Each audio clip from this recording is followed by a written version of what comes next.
Hello everyone. आज start करते हैं इंटीग्रेशन। और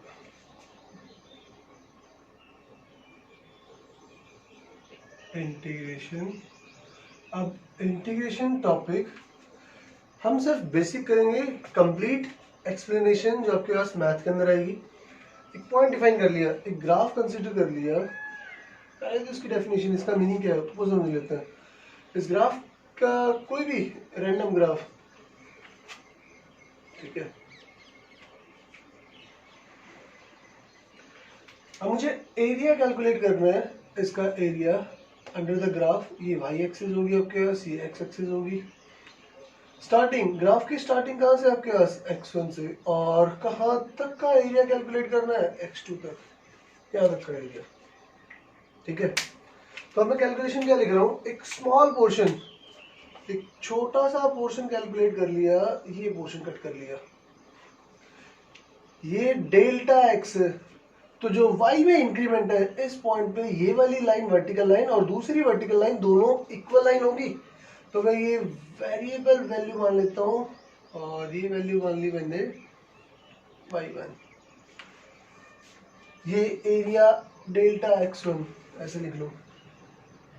तो क्या स्मॉल विड्थ है तो मेरे पास एरिया भी स्मॉल होगा। डेल्टा a1 किसके इक्वल लिखा जाएगा, length into breadth, length into breadth. तो क्या मैं y1 इंटू डेल्टा x1 लिख सकता हूं। सिमिलरली नेक्स्ट अगला छोटा सा पोर्शन कंसिडर किया, तो क्या delta a2 y2 delta, same उतनी विड्थ कंसिडर करते हो अगर आप डेल्टा x1 कहते हो या x कह लेते हो, स्मॉल पोर्शन। तो क्या डेल्टा a3 अगला area y3 delta x and so on delta an, क्या yn डेल्टा x बनेगा नहीं बनेगा। टोटल एरिया के लिए,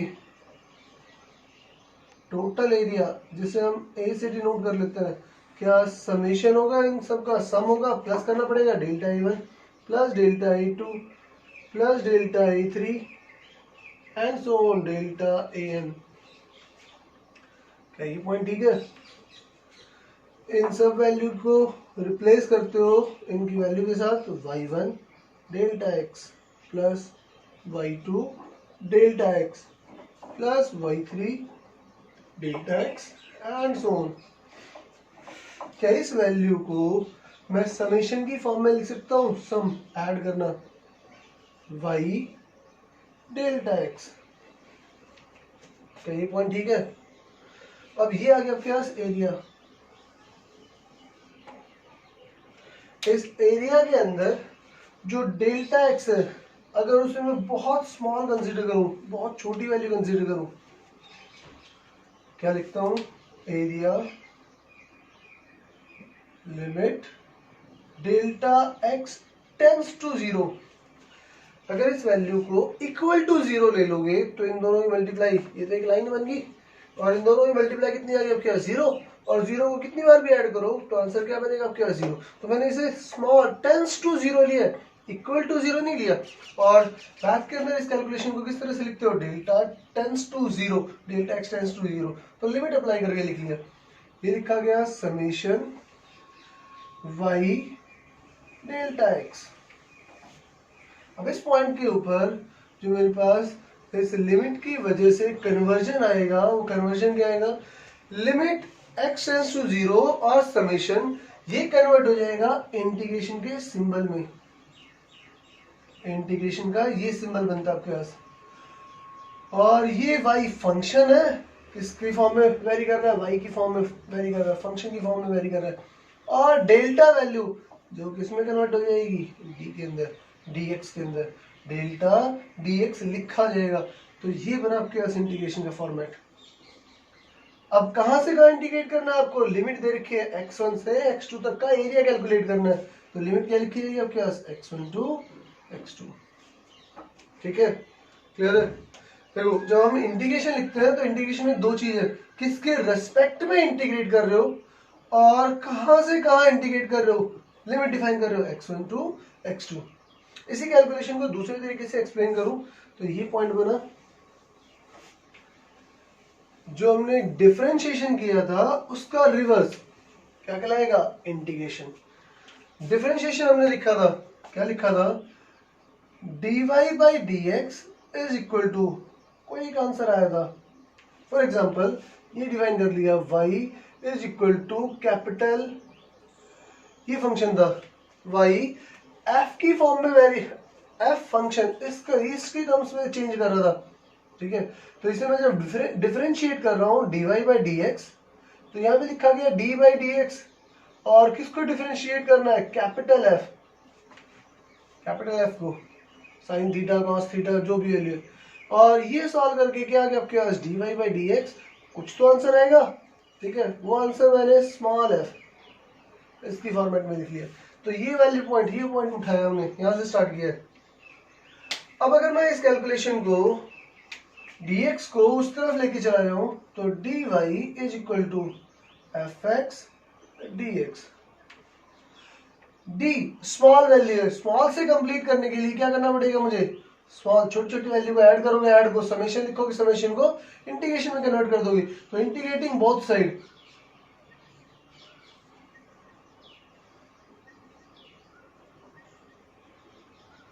इंटीग्रेटिंग बोथ साइड, तो ये सिंबल लिखा गया dy इंटीग्रेशन dy, और ये लिखा गया एफ एक्स dx, इसको भी क्या कर दिया, इंटीग्रेट, ठीक है। ठीक है, ये इंटीग्रेट करके क्या आ गया आपके पास y, और ये इंटीग्रेशन का सिंबल एफ एक्स dx। अगर मैं इसे इंटीग्रेट करता हूं तो y आंसर किसके इक्वल आएगा, इसके इक्वल आएगा, कैपिटल F के इक्वल आ जाएगा। तो integration is just reverse, reverse है किसका, डिफरेंशिएशन का। ये कैलकुलेशन सॉल्व करी तो ये आंसर बना आपके पास। इसको अगर मैं इंटीग्रेट करता हूँ रीअरेंज करके, तो मेरे पास आंसर क्या आ जाएगा, वापस वही y कैलकुलेशन आ जा रही है, ठीक है। तो ये आपके पास इंटीग्रेशन। अब कुछ इसके रूल्स हैं, उन रूल को रीड करते हैं। तो फर्स्ट रूल है आपके पास,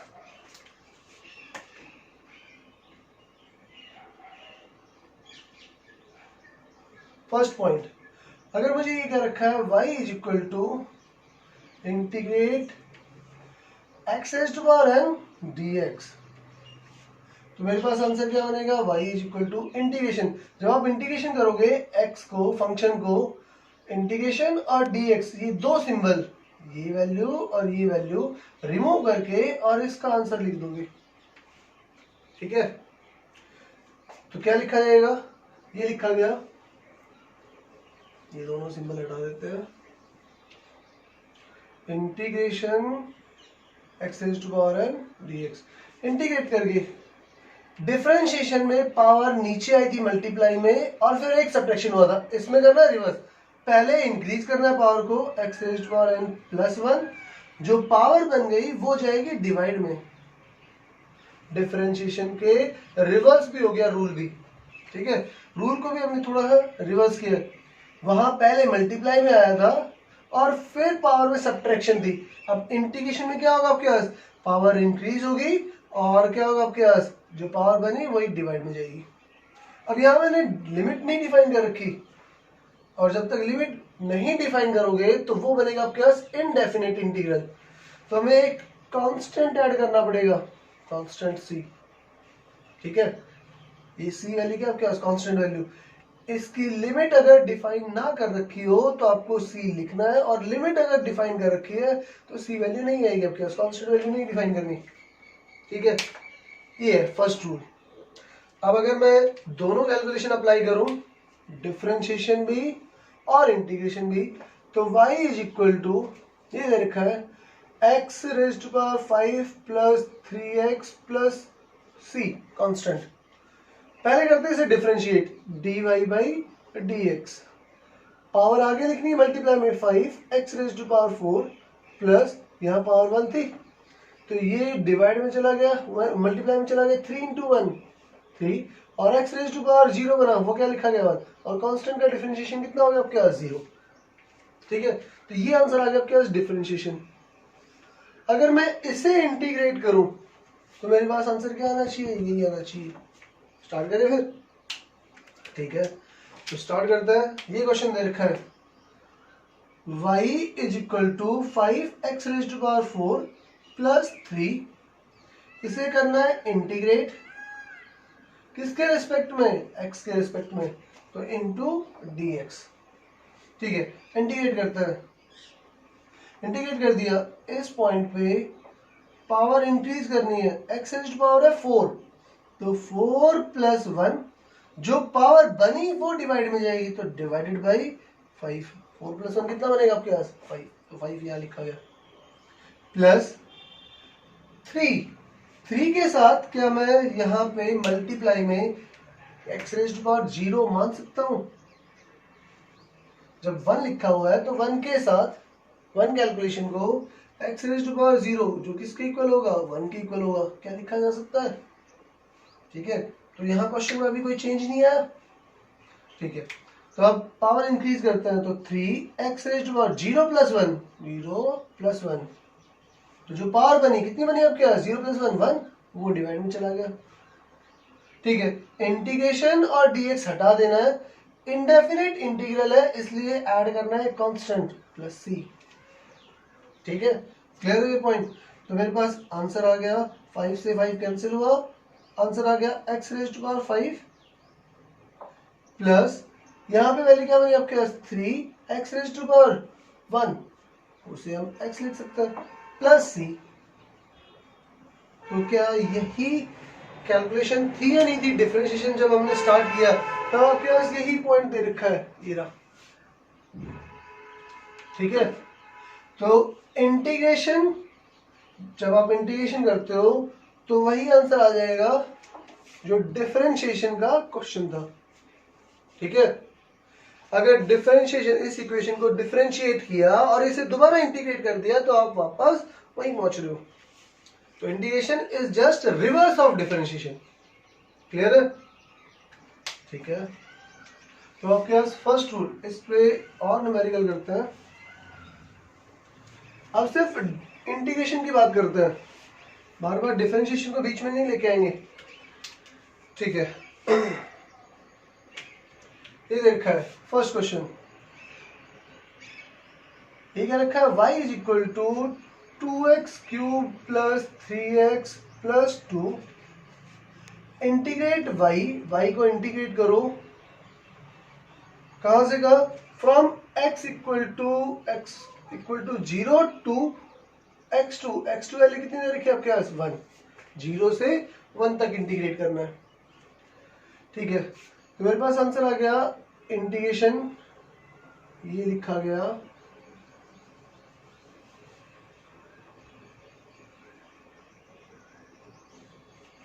तो लिखा गया y is equal to integration 2x cube plus 3x plus 2, इससे करना है इंटीग्रेट, किसके रेस्पेक्ट में, x के रेस्पेक्ट में, तो इंटीग्रेशन का सिंबल और dx, ये आपके पास इंटीग्रेशन लिखने का तरीका हो गया।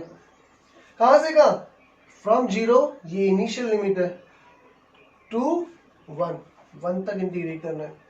ठीक है, पावर है 3, इसे इंक्रीज करना पहले, 2x raise to power 3 plus 1 4, जो पावर बनी वो डिवाइड में चलेगी, प्लस अब इसकी बात करते हैं, 3x रेज टू पावर 1 है, 1 प्लस 1 कितना हो जाएगा, 2/2 plus 2x raise to power यहाँ कितना है, 0, तो x raise to power 0 plus 1 हो गया, और डिवाइड में कितना आ गया आपके पास 1, और ये लिखी गई आपके पास लिमिट 0 to 1।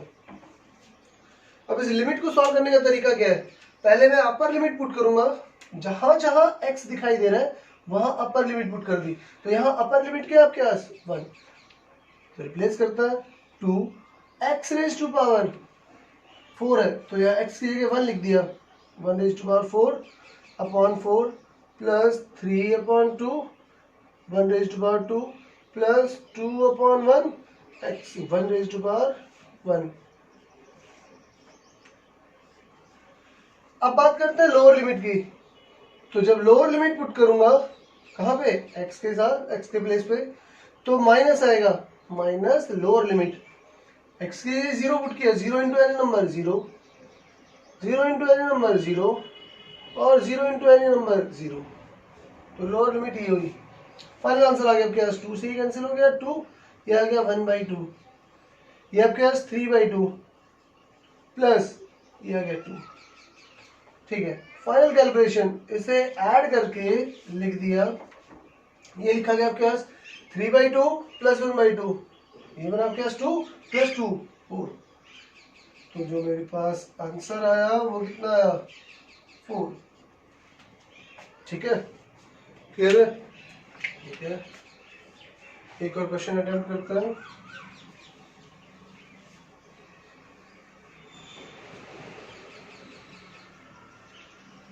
सेकंड क्वेश्चन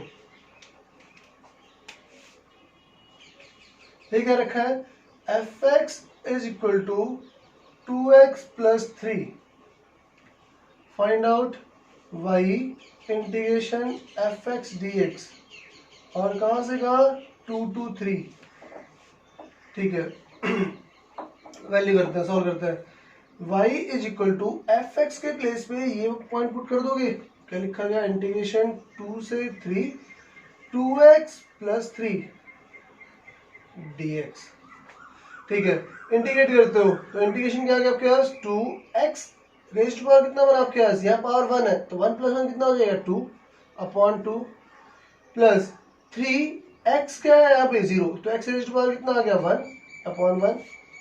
ठीक है, कहां से कहां इंटीग्रेट करना है 2 से 3, इस 2 से ये 2 कैंसिल हो गया। अब बात करते हैं, लिमिट पुट करते हैं, upper limit minus lower limit, तो मेरे पास आंसर बना 3 पुट कर दिया, x के प्लेस पे 3 लिख रहे हो तो 3 raised to power 2 plus 3 into यहां लिखा गया 3। अब बात करते हैं लोअर लिमिट की, तो लोअर लिमिट पुट करूंगा माइनस आएगा, माइनस जहां x है वहां 2 पुट कर दिया तो 2 रेज्ड टू पावर 2, इस x स्क्वायर की जगह 2 पुट हो गया तो 2 raised to power 2 plus 3 into 2।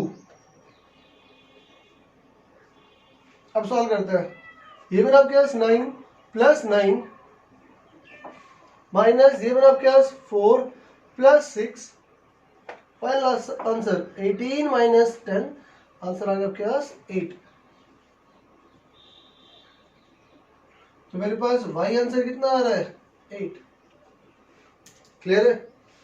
ठीक है, और रूल नेक्स्ट टाइम करते हैं। Thank you.